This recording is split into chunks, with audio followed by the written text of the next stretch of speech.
Graceful Manta Rays, vast shimmering shoals, elegant but deadly sharks, rare and elusive crocodiles, and one of the natural wonders of the world, a jellyfish lake.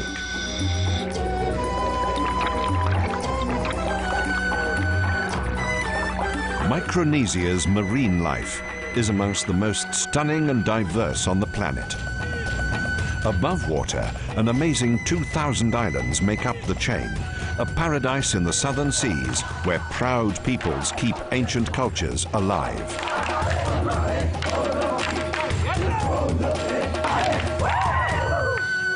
A wild and unexplored world known as the land at the end of the rainbow. It's an ideal destination for an ultimate journey.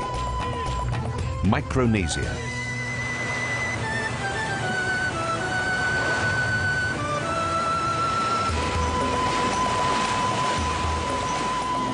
In this idyllic island chain, there are no towns or cities. The nearest to a metropolis, with half the entire population, is the capital of Palau, Koror.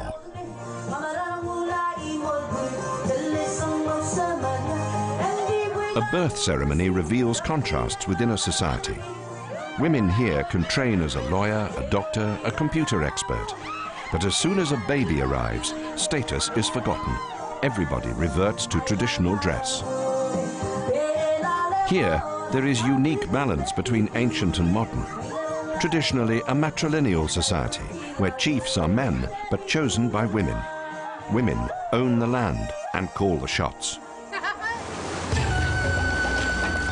Independent since 1994, the federal state of Micronesia lies 500 kilometers off the coast of Papua New Guinea. On the neighboring island of Yap, people are equally proud of their history. The treasures of the South Sea are set in stone, quite literally. Every man has a huge rock displayed outside his house. They are the Micronesia status symbol, stone money. Like so much ancient culture, the tradition is alive and well. Due to its isolation, Micronesia has largely been spared destruction by hunting and pollution. With over 1,500 species of fish and 700 corals, it has to be one of the world's ultimate diving destinations. An encounter with a manta ray is something that most divers can only dream of. But here, they abound.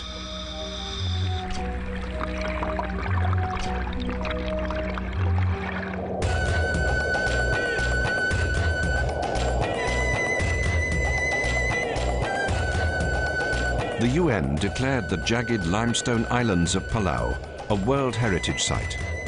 Most of the 300 islands remain uninhabited, and each is covered in thick jungle, fed by rich mineral deposits in the soil. Every narrow channel between the islands leads to new visions of paradise, a natural treasure.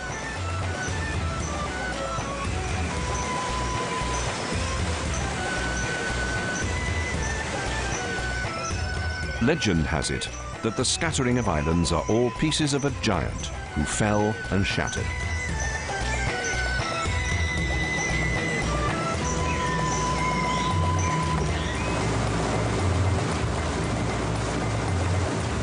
Adventurer and diver Navot Bornovsky has sailed around the world, but around 10 years ago settled in Palau.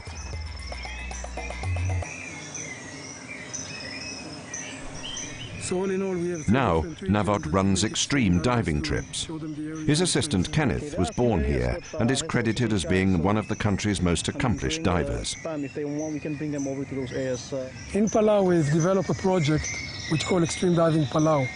Divers coming from all over the world for 7 to 10 days, and we take them to most extreme, interesting and fascinating dive sites in the world. Palau is famous for its underwater caves. One big one in particular, the Blue Hole.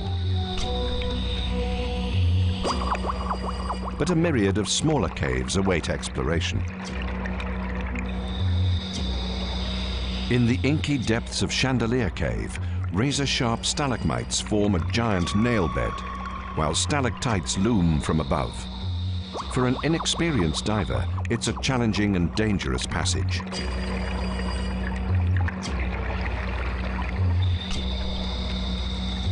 Careful navigation brings Navot into a system of hollows within the island's core.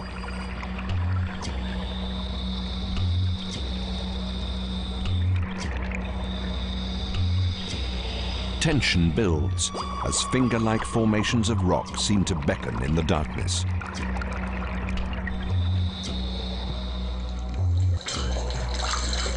We're inside Chandelier Cave, inside one of the rock islands. It's a limestone that's actually formed by water coming in. The Chandelier Cave itself is built of 4 different chambers or air pockets. And during high and low tide, the water are pushed up and push the air outside of the cave. And during low tide, it actually sucks the air through the limestone and filter it. And that's the reason that the air is always fresh. And it's easy, fun dive to do.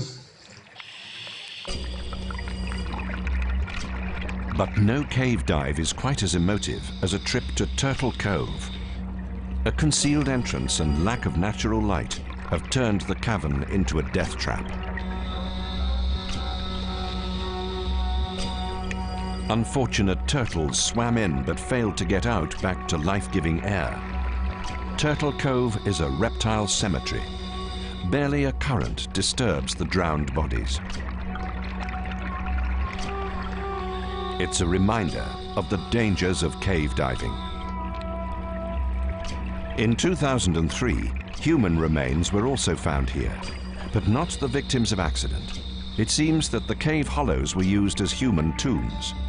They date back 3,000 years, the oldest human remains in the archipelago. Today, only turtle bones haunt the guests.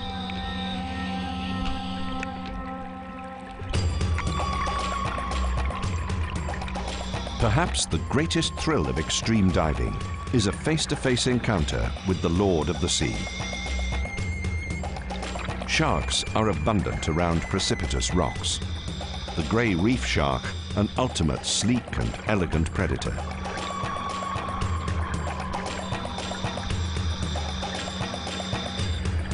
What a thrill to be so close. But sadly, in human-shark interactions, it's usually not people who are in danger. One of the most vulnerable creatures of the ocean is the fearsome shark. People hunt them for different reasons. Last year, the Palau government started a moratorium on shark finning and shark catching. No vessels are allowed in Palau to catch sharks. We hope that the expeditions that we run will teach the people and bring them closer to the shark, that they understand the importance of this animal to the environment. The tangled mass of tiny rocky islands are home to a much rarer and shyer, but no less dangerous predator. One so scarce that even the locals rarely see it.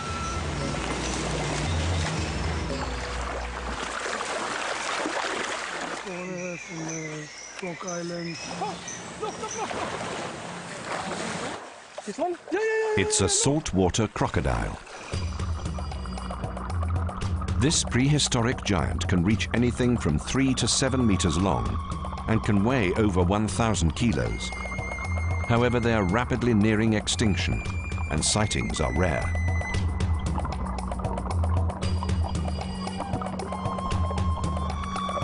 Loss of habitat and hunting have driven the crocodile population in Palau down to around 150.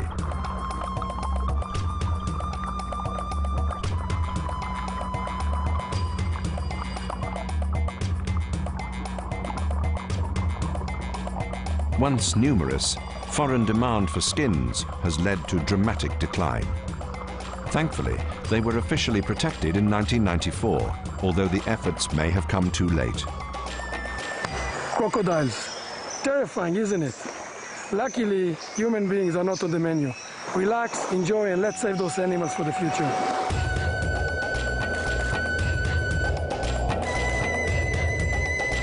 Most of the porous limestone islands are too small to have any major bodies of water. However, there is one very special exception, but getting to it isn't easy.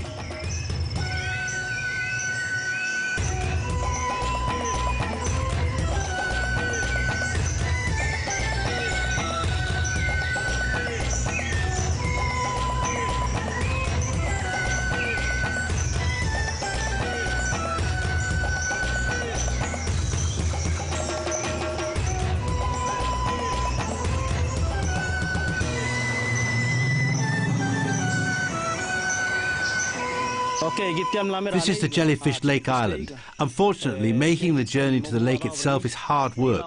We need to go through this narrow pass and climb over a mountain to get to the lake on the other side. Lugging the heavy neoprene diving suits and bottles of compressed air makes for a painful journey, compounded by the unbearable humidity. But there is no alternative other than wading through the thick atmosphere, shouldering their kit.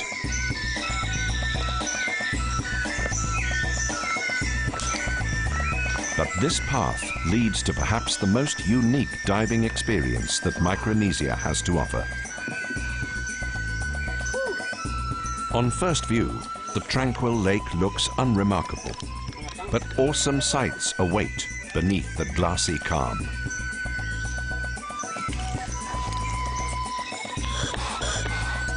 Kenneth prepares to meet one of Micronesia's most unique animals.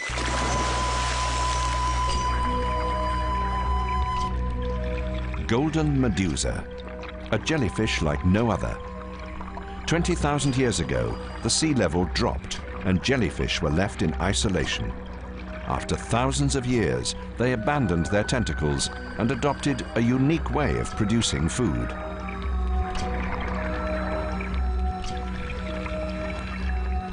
In a remarkable partnership, algae grows within their bodies. The jellyfish spend every day rotating across the lake, trailing the sun to ensure maximum exposure to light for their symbiotic guests. The algae photosynthesize, and the jellyfish reap the nutrient rewards. A unique evolutionary answer to a biological challenge: finding food.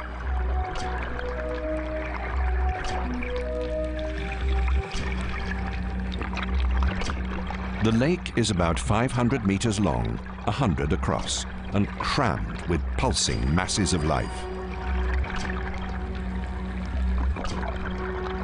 They waft around their lake with few worries other than finding the sun. Their only threat is bottom-dwelling predatory sea anemones lying in wait.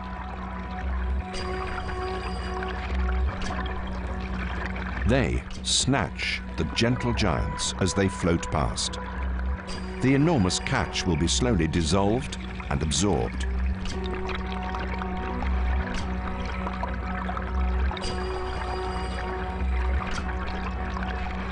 Kenneth watches these mini dramas play out. He can only explore the lake to a depth of about 10 meters, as further down, thick barriers of poisonous seaweed stand as bodyguards to the lake bed secrets.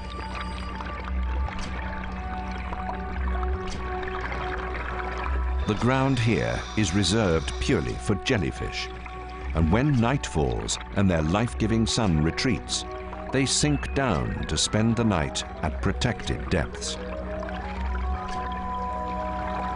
In this manner, the medusas have gone back and forth at the sun's whim for 20,000 years.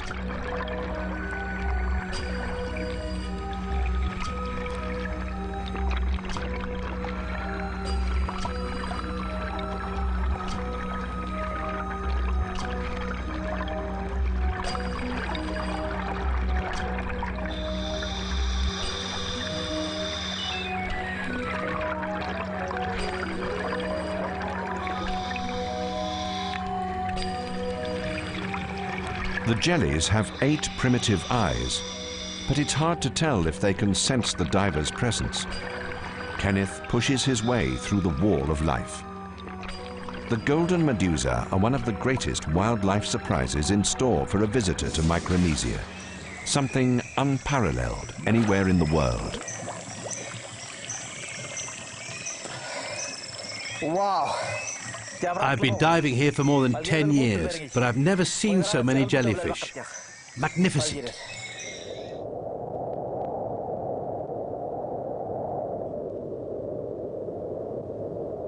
An invigorated Kenneth heads home.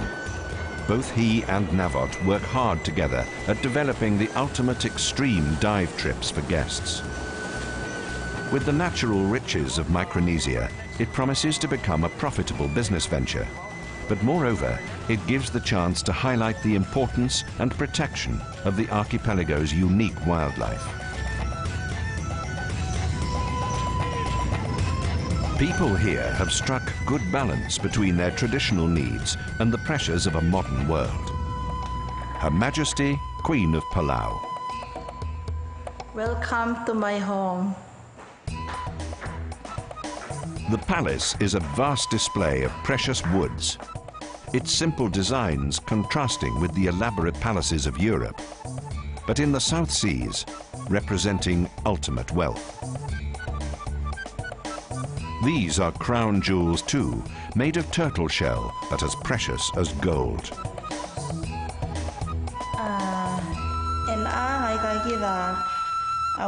This is the money of Palau. Small, colourful stones that had once been used in the same way as the dollar notes today. However, in former times, there were no supermarkets, just individuals trading. Now women wear the stone money as jewellery. This is Truk, the money of women. Men are not allowed to possess it or use it. Truk is made of tortoise shell. The value depends on the quality and the history of the Truk.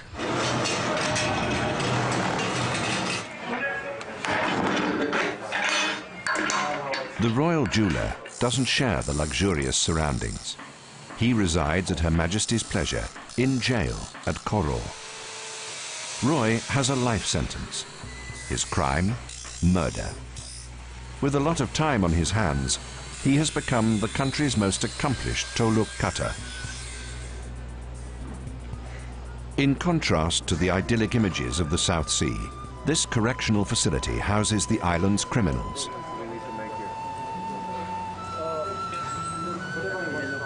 One of the toughest, Kazuma Talag, tries to muster some interest in his companions. He will be our guide to life on the inside. The one small pleasure left for the men is basketball.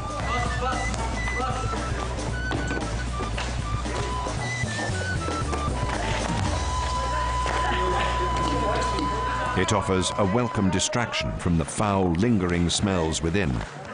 Kazuma was sentenced to 25 years for drug trafficking. This is one of the dark rooms. We're brought here when we don't obey the rules. No light, no bed. You can only leave the room once a day to have a shower. It is quite hard. Despite the isolation of the dark room, some prisoners are deemed too dangerous. Often, drug abuse is to blame, and handcuffs are the solution.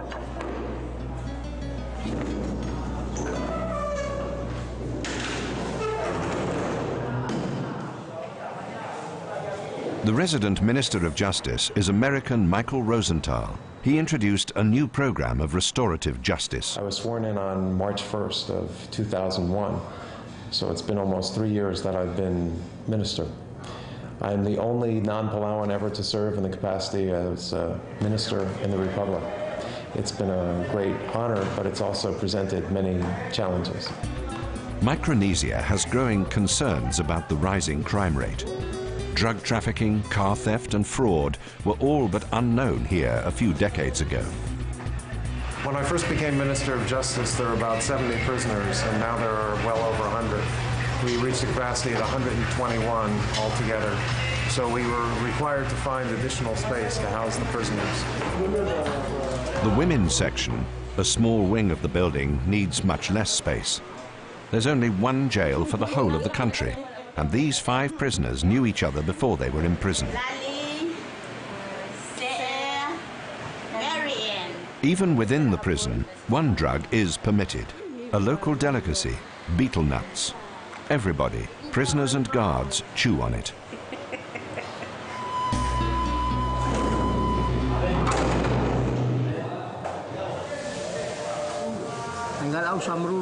It is no problem possessing betel nuts in here. We are allowed to have them. You take a leaf, you put some lime over the nut, then you add some tobacco, and finally you chew everything. This is quite relaxing. Workshops relieve boredom and teach new skills.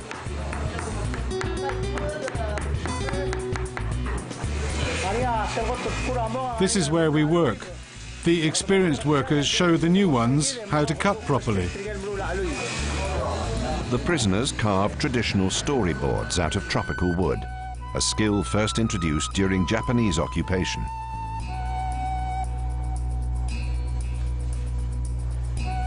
They have become a standard means of recording local myth and legend. For a long time, they were the only way of recording history in a land without writing.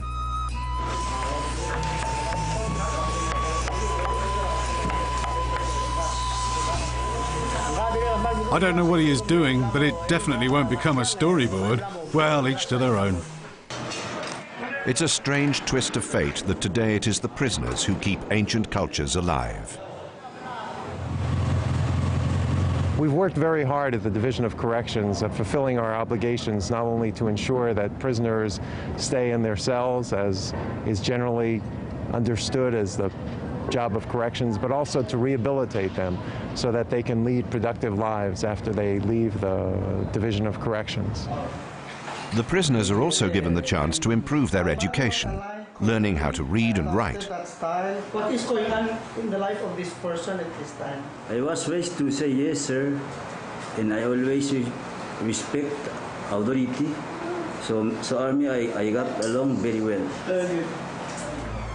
Some train their brains, while others prefer to train their bodies. Achieving beefcake proportions may not help them in finding a job in later life. But in prison, pumping iron is welcome relief from the boredom. And in this tightly closed community, physical strength plays an important role in the hierarchy. In this prison, you can't do anything else. That's why we train. In case of trouble, it is quite helpful not to look like a weakling. Nothing is forced on them. And for the men who don't want to train or learn, they have little else to do but hang out during the day. But nighttime brings the same for everyone. Every evening at 6 o'clock, the guards close the cells until 6 o'clock in the morning, every day. These men can only dream of the majesty that lies beyond their walls, the paradise of the South Seas, just outside.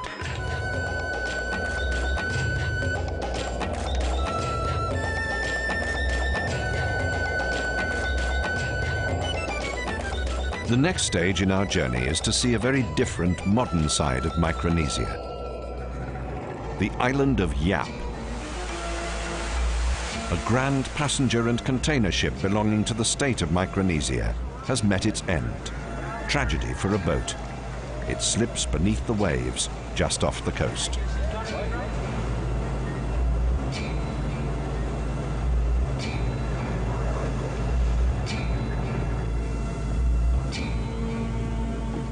One man is responsible for the sinking. Captain Lance Higgs of the MS Thorfinn. Only days ago, he was towing the 100-meter vessel. He has spent 40 years of his life rescuing ships in trouble or salvaging sunken vessels. And that doesn't stop the micro-trader on its route to the seabed. This is one ship that our expert didn't want to save.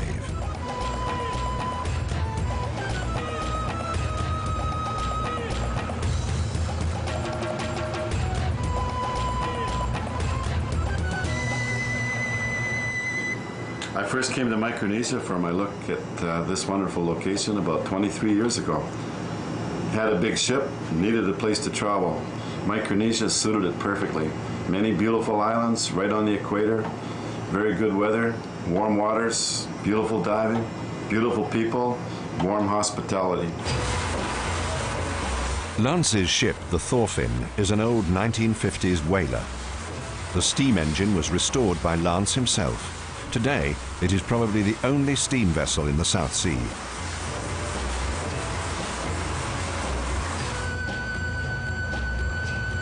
Today it ferries divers and explorers around the islands, but now it's embarking on a completely different kind of mission: to sink a ship. Even for somebody with Lance's experience, finding an ideal spot for sinking is easier said than done. The shallow waters are already laden with the remains of a sunken fleet, Japanese vessels destroyed during World War II. Truk Lagoon was the location of the Japanese military in their most concentrated form during their domination and plans to take over the whole of the western Pacific Rim. On February the 17th, 1944, the Americans took their revenge for Pearl Harbor with Operation Hailstone. They launched a surprise attack on the strongest enemy base. It was an outstanding victory. Within a single day, the base, dozens of ships and their supplies were annihilated. The strike destroyed 275 aircraft, 45 ships, and 2,000 Japanese lives.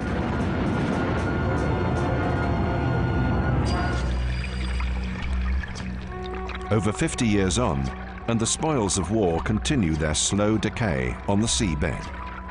This Japanese interceptor was destroyed by an American artillery ship. The aluminium hull is still intact and tells the story of its demise, although the fate of the pilot remains unknown.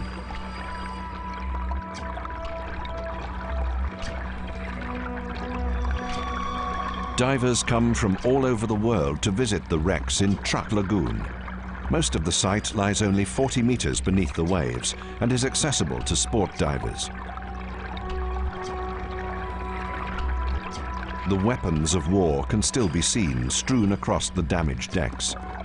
These supply ships were struck down before even reaching their destination, tipping the odds in the battle.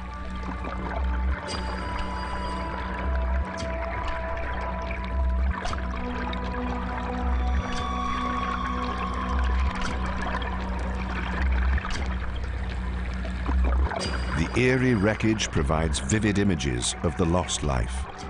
Beer bottles still stand intact, as though laid down by a group of thirsty sailors.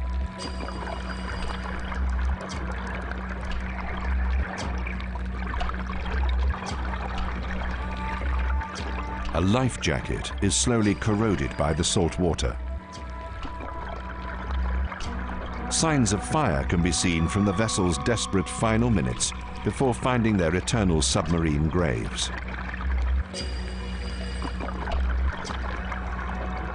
It was an unequal battle that sent 2,000 men to their death. Taken by surprise and without their supplies, the Imperial troops had little chance and fell to US guns.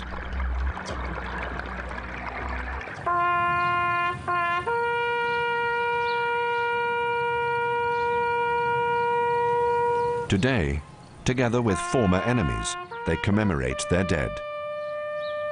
The Americans celebrate the 60th anniversary of their victory. It's a small ceremony on the main island, and among the participants, local people who lost relatives in the onslaught, officials representing their peoples, a governor from Tokyo.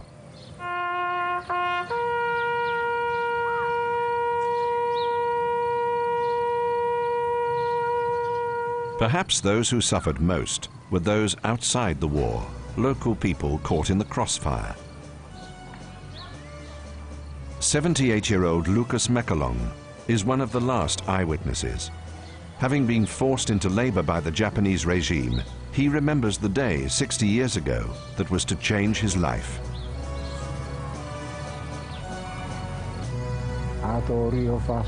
It was 6 in the morning when I heard a noise. I ran outside and the whole sky was full of planes. My first thought was that they were Japanese, but then the shooting started and the Americans dropped their bombs all day long. And I wasn't allowed to hide. I had to stick around with my little boat and help. From the military point of view, Operation Hailstorm was a success, a landmark victory in the final defeat of the Japanese by US Pacific troops.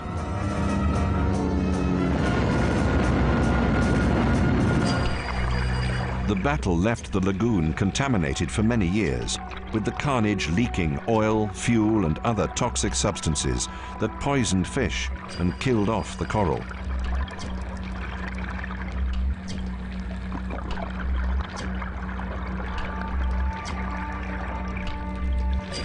Decades later, life's resistance is clear. Today, gardens of coral decorate the last traces of death. Only eerie, half-recognizable man-made forms protrude from the reef, betraying their history.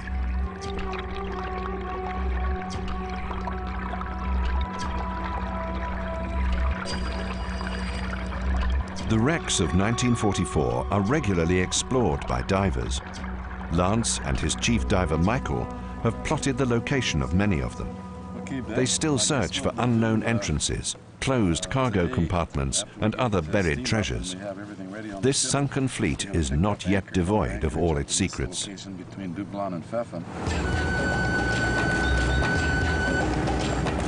Most of the wrecks lie within easy reach of divers, just a few minutes from the beach by boat.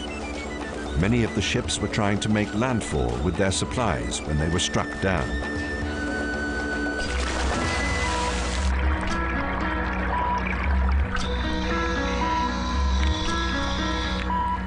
Michael has dived this ship many times and knows it intimately.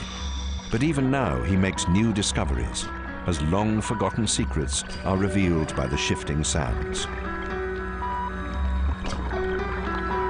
The removal of any of this heritage from the seabed is strictly forbidden, but for military historians, relatives of soldiers lost at sea, and ambitious wreck divers, pillaging is not the point of these dives. It's to try and reconstruct the events of that fateful February night in 1944. A Japanese name tag. Anybody visiting the site can make potentially useful discoveries.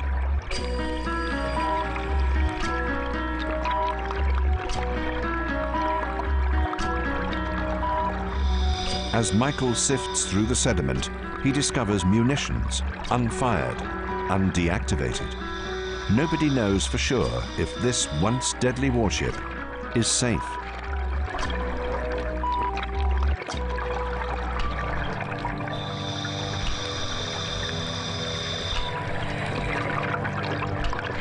All that remains of the crew are uncountable bones. The skeletons of Japanese seamen who sank with their ships. Most of the victims were never recovered.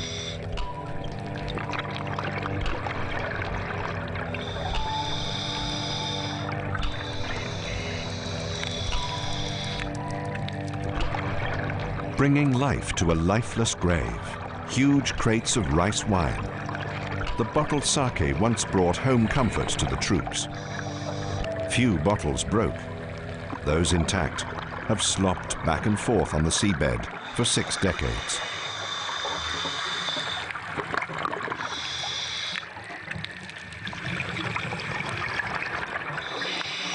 Natural light barely penetrates the interior, but spotlights pick out the shapes of long-lost bombs.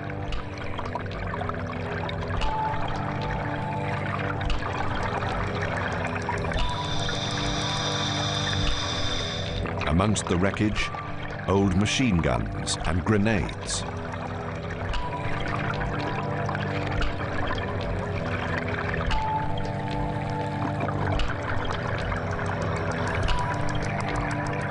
The wrecks of Truk will remain like a submarine memorial of war.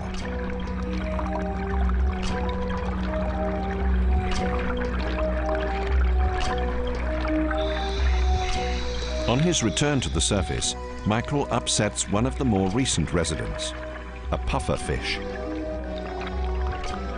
The cemetery now plays host to a multitude of marine life. The puffer, with its inflated spiny skin, is well armed against attack, but the diver is no threat. It slowly deflates to normal size, ready to slip faster into the deep, but always ready to balloon again, should danger threaten.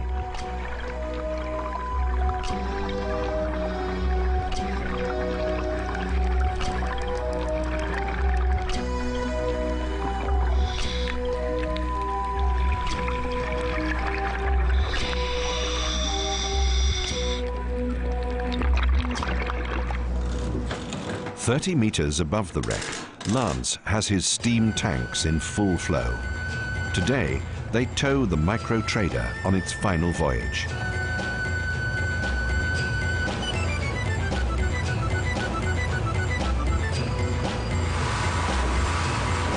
The machines, deep in the stomach of the old whaler, need constant attention to ensure their safety.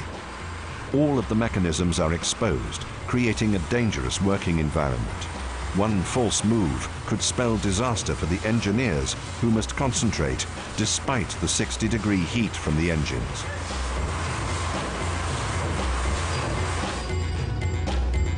On the bridge, Lance watches for the perfect spot, where the sinking can finally take place.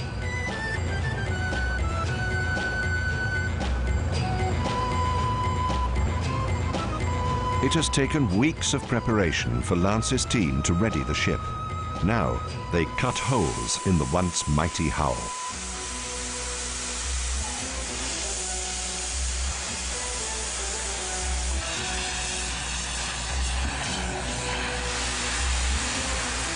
The end for the micro trader is in sight.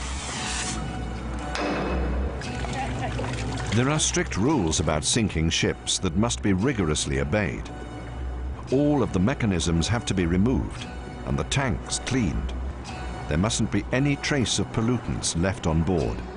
Anything loose, any scrap, all must be removed. The old ship is nothing but a shell of its former self. The micro trader was a freight and passenger ship and the only connection for the islands far away. Now there is a new ship, but the micro trader still sits rusting in the harbour. Already lying 70 meters beneath her, the San Francisco, her decks obliterated by the force of an explosion.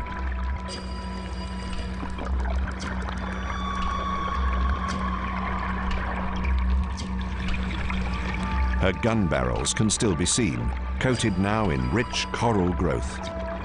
The coral grows surprisingly quickly, covering up the traces of disaster.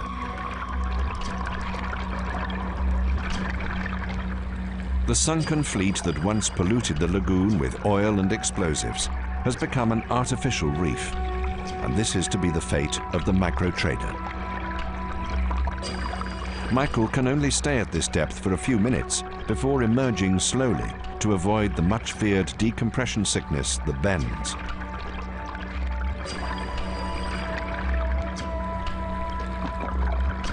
The condition is caused by nitrogen concentrating in the blood as a result of a sudden change in pressure.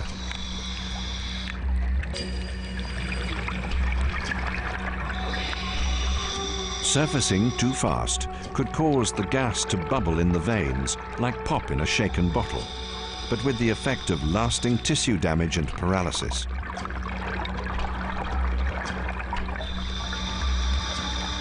The cavernous body of the San Francisco still holds trucks that never made it to shore.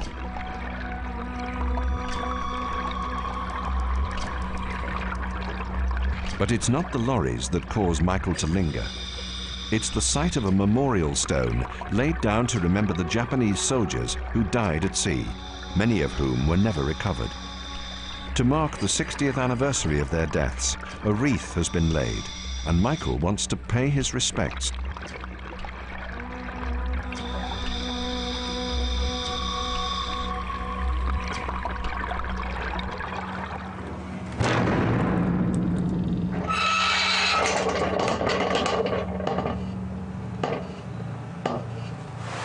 To mark the anniversary, the holes in Micro Trader's hull begin to fill.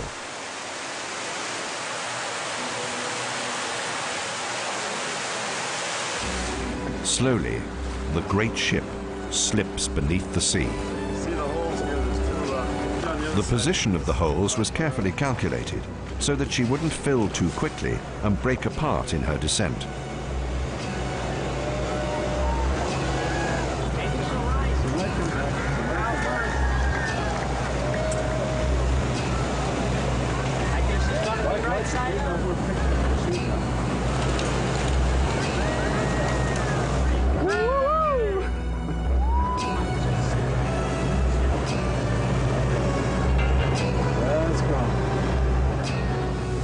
Bubbles continue to plot her dive, but soon silence will fall.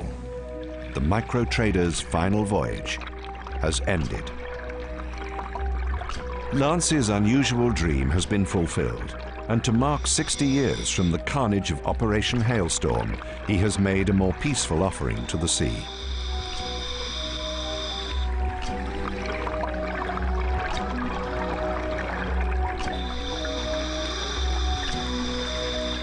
Of course, he gets the privilege of the first dive.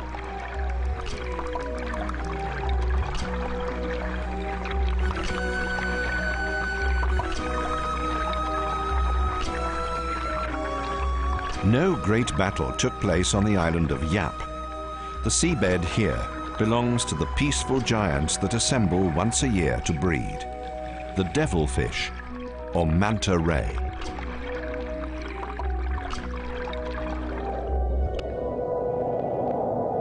"500 kilometers northeast of Palau, a Texan, Bill Acker, has found a new home on the island of the Rays.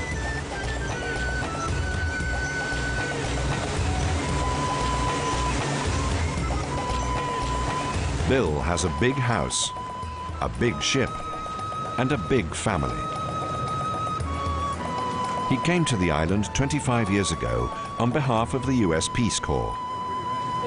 Originally, he hoped to stay for a few months, but his journey began the passion of a lifetime. Oh, man. He eventually married the daughter of his captain and set up his own hotel where tourists could come and enjoy the island's beauty. I was away from you for 6 weeks. I know that must have been a nice, pleasant... For Bill's young family, the island is a giant playground. They have an island, a ship, and the sea all to themselves, with the scope for every child's dream of adventure.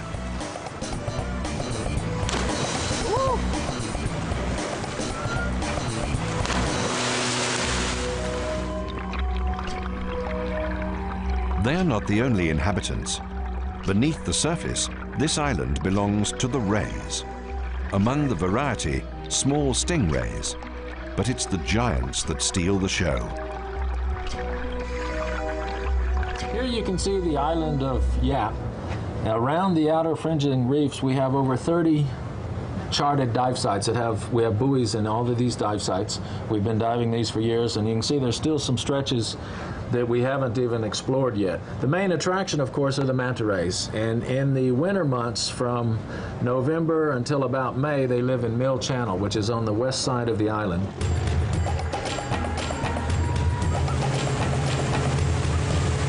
There are more than 100 Manta Rays resident here in Yap. They live here year-round, and every time I dive with them, I just can't believe the majesty and how fantastic they look.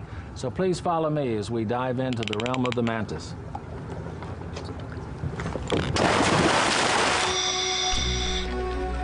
Bill doesn't know when he stopped counting his dives, but it's in the thousands. He can't get enough of the underwater treasures.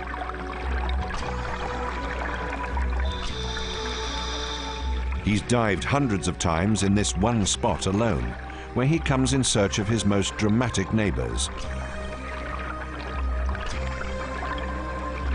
the Manta Rays.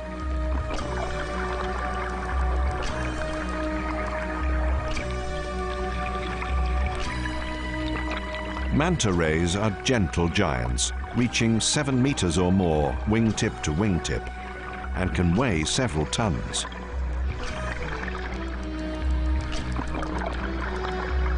They are one of the largest members of the shark family, but with tiny teeth and no sting like their smaller relatives, so they're completely harmless. They dwarf divers as they glide overhead.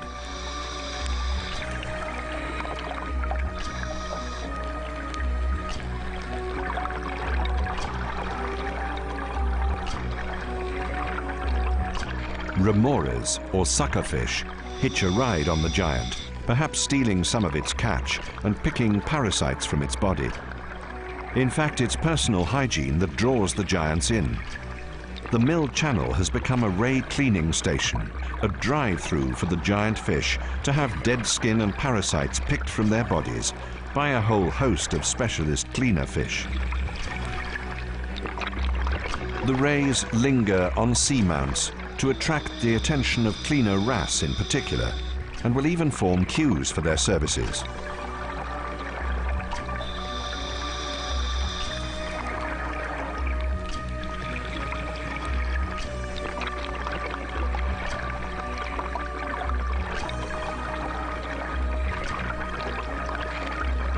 The strange appearance, the horn-like projections that gave them their name, devilfish, probably help guide food into their cavernous jaws.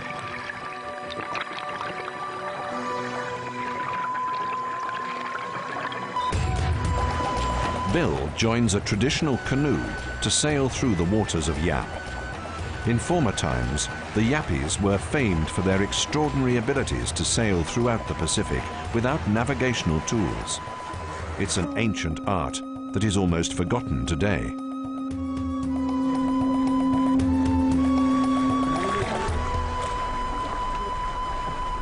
It was on canoes exactly like this that the Yappies used to go down to get the stone money. The voyage to Palau, where the money was quarried, is 360 miles and took weeks sometimes, depending on the weather and the winds, to get down there. A newly founded organization aims to preserve this legacy. On land as well as at sea, they try to keep traditional crafts alive.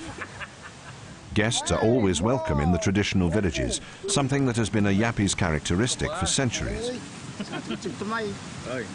Visitors are offered betel nuts and peace pipes, relaxing them into a comforting high. The Yappies wear traditional and woven skirts.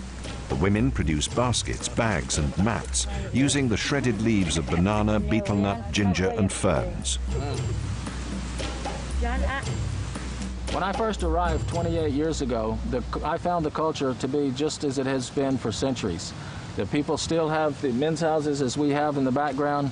The economy is based on traditional fishing and farming, still used outrigger canoes, and still people in local dress, much as we see today. Today, many of the clans wear woven clothes, more for the benefit of tourists, but still, it keeps their art alive.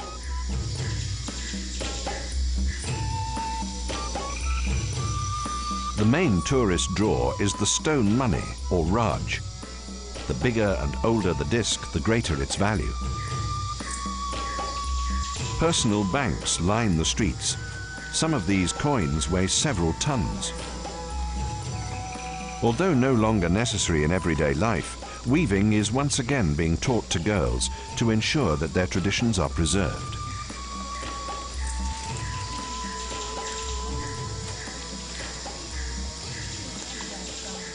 Older women also teach children to dance. The bamboo stick dance is unique to Yap. Dancing has serious social implications and is used to mark special occasions. Today it also makes a good sideshow for the tourists.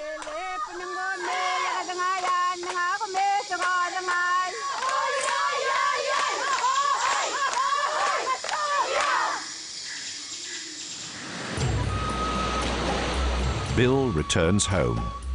He bought property and built a house with a picture postcard view.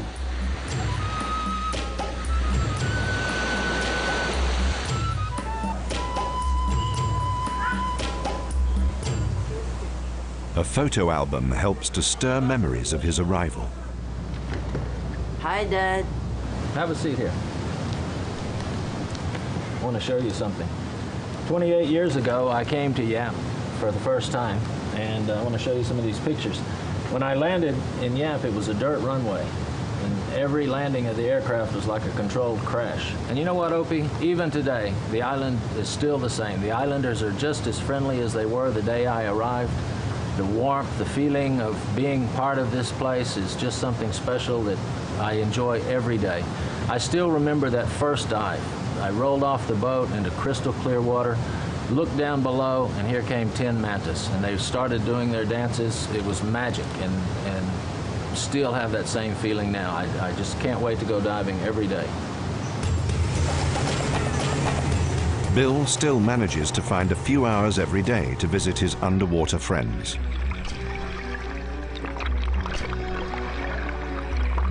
They come here every spring to mate and begin an elaborate courtship dance. They circle for hours, the males chasing females until finally given permission to mate.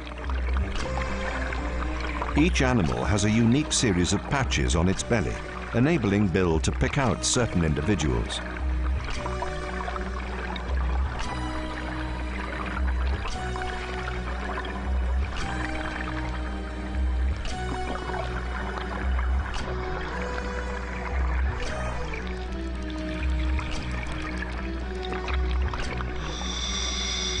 Bill sits transfixed by the marine ballet for an hour before finally his air runs out. But he'll be back. Like so many others, Bill made an ultimate journey and discovered a magical world of serene beauty, captured forever by this paradise, Micronesia.